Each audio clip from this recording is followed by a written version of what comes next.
নমস্কার, আপনারা দেখছেন এই সময় ডিজিটালের ফেসবুক লাইভ। আমি রৌনক হাজির রয়েছি আজকের ওয়েদার আপডেট নিয়ে। কেমন থাকবে আজকে সারাদিনের আবহাওয়া, কোথায় রয়েছে বৃষ্টিপাতের সম্ভাবনা এবং যে শীতের দ্বিতীয় স্পেল তাও কবে থেকে বজায় থাকবে গোটা বঙ্গজুড়ে, কি জানাচ্ছে আলিপুর আবহাওয়া দপ্তর। মূলত হাওয়া অফিস সূত্রের খবর, আগামী বৃহস্পতিবারের পর থেকে উত্তরে হাওয়ার দাপট বাড়বে দক্ষিণবঙ্গ থেকে শুরু করে শহর কলকাতার ওপরে, এবং পৌষ সংক্রান্তির দিনে জাঁকিয়ে শীতের সম্ভাবনা রয়েছে গোটা রাজ্য জুড়ে। অর্থাৎ শীতের যে দ্বিতীয় স্পেল, সেই দ্বিতীয় স্পেল বিস্তার করবে গোটা বঙ্গ জুড়ে।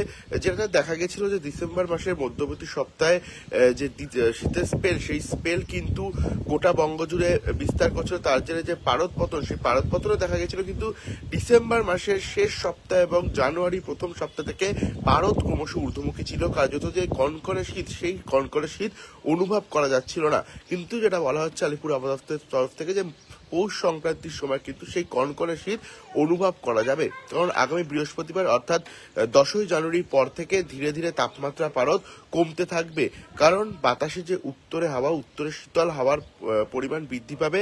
এর জেরে কিন্তু এক ধাক্কায় পারদ পতনের সম্ভাবনা রয়েছে। এখন বঙ্গে হু হু করে পূবালি বায়ু প্রবেশ করছে। এর জেরে কিন্তু উত্তরে শীতল হাওয়া প্রবেশ করতে বাধাপ্রাপ্ত হচ্ছে। তার জেরেই তাপমাত্রা পারদ ক্রমশ ঊর্ধ্বমুখী। কিন্তু আগামী বৃহস্পতিবারের পর থেকে আবারও পারদ পতনের সম্ভাবনা থাকছে গোটা বঙ্গ জুড়ে। আমরা যদি শহর কলকাতার তাপমাত্রার দিকে তাকাই, তাহলে কলকাতার তাপমাত্রা আর সর্বনিম্ন তাপমাত্রা থাকতে পারে 17 ডিগ্রি সেলসিয়াস আশেপাশে, যা কিন্তু স্বাভাবিকের থেকে প্রায় 3 ডিগ্রি বেশি, এবং সর্বোচ্চ তাপমাত্রা থাকতে পারে 25 ডিগ্রি সেলসিয়াস আশেপাশে। আগামী 24 ঘন্টায় শহর কলকাতার তাপমাত্রা থাকতে পারে 17 থেকে 25 ডিগ্রি সেলসিয়াস আশেপাশে। এবং সকালবেলা আজ কলকাতায় আকাশ কুয়াশা এবং ধোঁয়াশায় ছিল। বেলা বাড়ার সঙ্গে সঙ্গে পরিষ্কার আকাশের সম্ভাবনা রয়েছে, এবং পূবালি বায়ুর যে দাপট, সেই দাপট কিন্তু দেখা যাচ্ছে কলকাতার ক্ষেত্রে।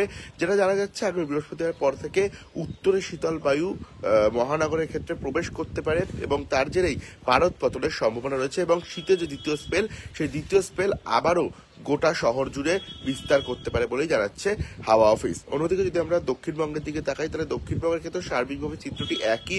কারণ দক্ষিণবঙ্গেও বিশেষ করে পশ্চিমের জেলাগুলি, যেখানে এই মরশুমেই তাপমাত্রা নেমে গেছিল 10 ডিগ্রি সেলসিয়াস আশেপাশে, সেখানে তাপমাত্রা কিন্তু প্রায় 17 ডিগ্রি সেলসিয়াস আশেপাশে ইতিমধ্যে চলে গেছে। আগামী বৃহস্পতিবার পর থেকে দক্ষিণবঙ্গের এই জায়গাগুলিতেও পারদ পতনের সম্ভাবনা রয়েছে, এবং এখানেও শীতের যে স্পেল, সেই স্পেল বিস্তার করতে পারে। বিশেষ করে বাঁকুড়া, বীরভূম, মুর্শিদাবাদ, পুরুলিয়া, পশ্চিম মেদিনীপুর এই জায়গাগুলিতে কিন্তু জাঁকিয়ে শীত, সেই জাঁকিয়ে শীতের দেখা মিলতে পারে। অন্যদিকে যদি আমরা উত্তরবঙ্গের দিকে তাকাই, তাহলে উত্তরবঙ্গের দক্ষিণবঙ্গের তুলনায় ভৌগোলিক অবস্থানও ভিন্ন, এবং এর জেরে যে উত্তরবঙ্গ দক্ষিণবঙ্গের তুলনায় এমনিতেই শীতলতম জায়গা, বিশেষ করে পার্বত্য অঞ্চলগুলি, কিন্তু সেখানে সেই অর্থে সমতল অঞ্চলে এখনো শীতের দেখা মিলছে না।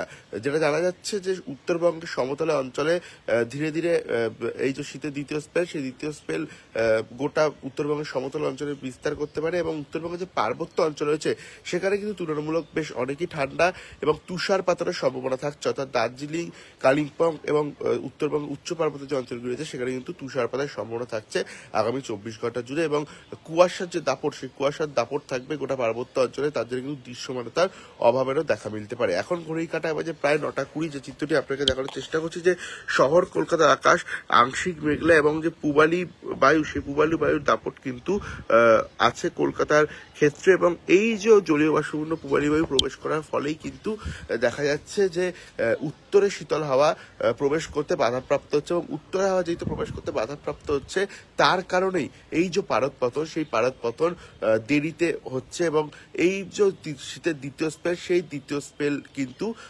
দেরিতে প্রবেশ করছে গোটা বঙ্গ জুড়ে। তবুও বৃহস্পতিবারের পর থেকে দ্বিতীয় স্পেল গোটা বঙ্গ জুড়ে বিস্তার লাভ করতে পারে, এবং মকর সংক্রান্তির দিন কনকনে শীতের দেখা মিলতে পারে গোটা বঙ্গের ক্ষেত্রে, এমনটাই জানাচ্ছে আলিপুর আবহাওয়া দপ্তর। আবহাওয়ার পাশাপাশি অন্য সমস্ত খবরের আপডেট পেতে আপনারা অবশ্যই চোখ রাখুন এই সময় ডিজিটালে।